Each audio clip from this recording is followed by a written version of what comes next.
झांसी में देखने को मिला बड़ा विस्फोट। जहां प्रेमनगर थाना क्षेत्र अंतर्गत पुलिया नंबर 9 में बुधवार दोपहर अचानक से एक मकान में रखी आतिशबाजी में हो गया विस्फोट, जिससे गिर गई मकान की दीवार और छत, जिसमें दबकर एक युवक हो गया घायल। मौके पर पहुंची फायर ब्रिगेड की टीम ने काफी मशक्कत कर आग पर पाया काबू। वहीं घायल को अस्पताल में कराया गया भर्ती। करीब 5 मिनट तक लगातार जोरदार धमाकों की आवाज से दहल गया पूरा इलाका। बताया जा रहा है कि पुलिस चौकी के पीछे रहने वाली जसोदा का दामाद बाजार में बेचने के लिए आया था आतिशबाजी। तभी कमरे में रखी उस आतिशबाजी में किन्हीं अज्ञात कारणों के चलते लग गई आग, जिससे हो गया यह हादसा।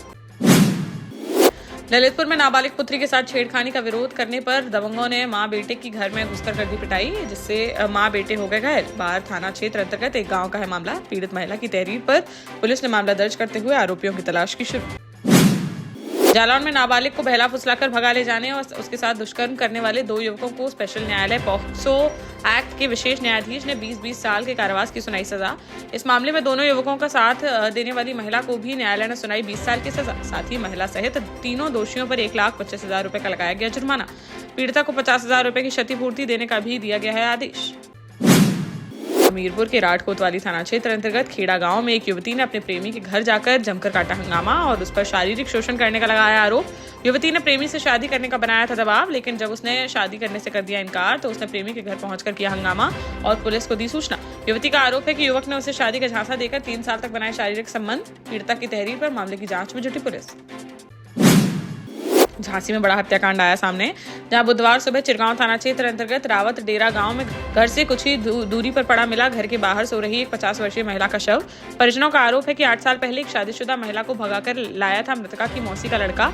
बीते 8 दिन पूर्व गांव में आकर उसके पति की महिला से हुई थी कहासुनी, जिसने उसे देख लेने की दी थी धमकी, जिस पर मृतका के पति ने भतीजे की प्रेमिका के पति लाखन पर हत्या करने का लगाया आरोप। पुलिस ने पोस्टमार्टम के लिए भेजा शव और आरोपी के खिलाफ मामला दर्ज करते हुए इसकी तलाश की शुरू।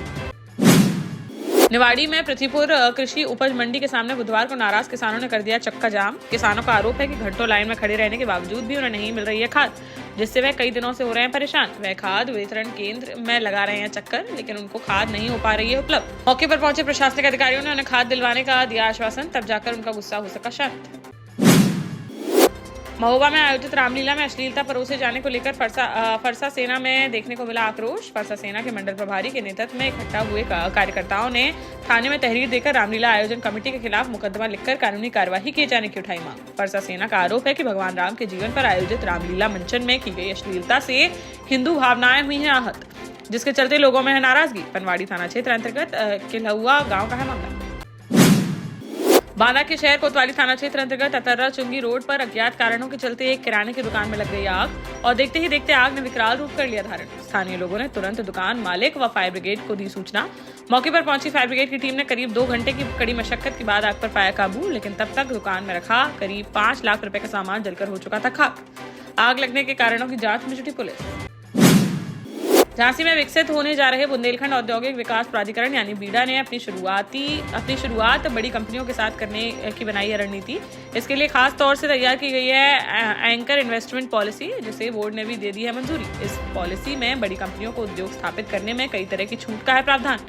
400 हेक्टेयर में बसाई जाएगी बड़ी कंपनियां, जिससे बीडा को आकार लेने में मिलेगी काफी मदद। इन कंपनियों के आने से रोजगार मिलने की प्रक्रिया भी हो जाएगी शुरू। टीकमगढ़ में लगातार देखने को मिल रही खाद के लिए मारामारी, जहां शहर की कृषि उपज मंडी में बनाए गए खाद वितरण केंद्र पर बुधवार शाम को फिर देखने को मिला हंगामा। बताया जा रहा है कि पूर्व सीएम उमा भारती के गांव डूंडा से खाद लेने के लिए आई थी नेहा लोधी, जो सुबह से लगी थी लाइन में। शाम करीब 4:30 बजे उसका आया नंबर तो ड्यूटी पर तैनात महिला कांस्टेबल ने उसे धक्का देकर कर दिया पीछे। जबकि लड़की ने किया इसका विरोध तो महिला कांस्टेबल ने उसके साथ कर दी मारपीट। उसके बाद लड़की के साथ आए परिजनों व अन्य किसानों ने वितरण केंद्र पर शुरू कर दिया हंगामा। मौके पर पहुंचे अधिकारियों ने समझा बुझाकर लड़की को कराया शांत। निवाड़ी जिले के ओरछा रेलवे स्टेशन के पास अंडरपास 17 और 18 नवंबर को यातायात के लिए पूरी तरह से रहेगा बंद। इस दौरान वहां से नहीं गुजर पाएंगी कोई भी गाड़ी। बताया जा रहा है कि अंडरपास वाली सड़क की हालत हो गई है खराब। ऐसे में इन 2 दिनों तक सड़क की मरम्मत का किया जाएगा काम। निवाड़ी कलेक्टर लोकेश कुमार जांगिड़ ने आदेश जारी कर दी इसकी जानकारी। ललितपुर के गिरार थाना क्षेत्र अंतर्गत बड़वार गांव में जमीन के विवाद को लेकर 2 पक्षों में हो गया खूनी संघर्ष, जहां लाठी कुल्हाड़ी से हुए इस हमले में एक पक्ष से मां बेटे समेत 3 लोग बुरी तरह हो गए घायल। वहीं दूसरे पक्ष की एक महिला बताई जा रही है घायल। मौके पर पहुंची पुलिस ने सभी घायलों को सामुदायिक स्वास्थ्य केंद्र में कराया भर्ती, जहां से हालत गंभीर होने पर सभी को जिला अस्पताल के लिए कर दिया गया रेफर। मामले की जांच पड़ताल में जुटी पुलिस।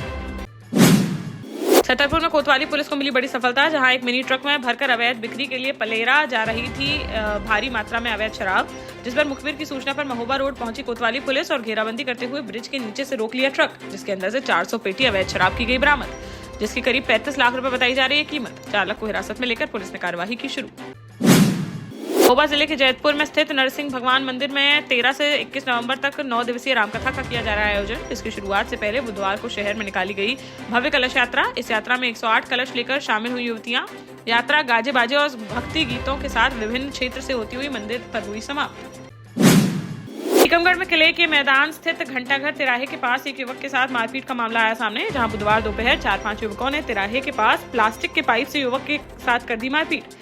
तभी वहां से निकल रहे थे आरक्षक कपिल शर्मा, जिन्होंने उनके चंगुल से छुड़ाया युवक। वहीं आरक्षक के पहुंचते ही बाइक पर बैठकर भाग निकले आरोपी। वहीं आरक्षक ने पीछा करते हुए पकड़ लिया एक आरोपी, जिससे की जा रही है पूछताछ। पैसों के लेन देन का बताया जा रहा है मामला। देश का जाना माना सैनफिन ग्रुप आपके लिए फिर लाया है झांसी में वास्तु के हिसाब से फ्लोर प्लान सहित एक शानदार टाउनशिप, जिसमें सुरक्षा की दृष्टि से सीसीटीवी, एक ही ग्रैंड गेट से एंट्री और एग्जिट, चौड़ी सड़कें, parking, car wash area, senior citizen and international fountain parks, swimming pool, gym, badminton, tennis आदि courts, school, hospital, shopping mart आदि कई सुविधाएं। इसीलिए तो हम झांसी में लोगों की पहली पसंद। 12 साल पहले अपने स्टार्टअप के साथ ही योग्य नेतृत्व, अनुभवी टीम और सक्षम सेंट्रलाइज और उत्तरदायी प्रबंधन के बल पर सबको घर गुणवत्ता के साथ समय पर घर की योजना के तहत सैनफिन समूह ने बहुत ही कम समय में 1500 से ज्यादा यूनिट्स को दिया है कब्जा। समय पर डिलीवरी से हमारे ग्राहकों में बड़ा है विश्वास और मिली है संतुष्टि। सैनफिन समूह ने बहुत कम समय में Sanfin Ashok city, green homes residency, green homes city, Sanfin Ashok valley, Delhi public school, Sanfin शाखा, केन सैनफिन अस्पताल सहित कई अन्य परियोजनाओं के साथ नई झांसी के निर्माण में स्थापित किया है एक बड़ा मुकाम। तो आप भी आज ही आइए अपने परिवार के साथ और कीजिए अपने सपने साकार।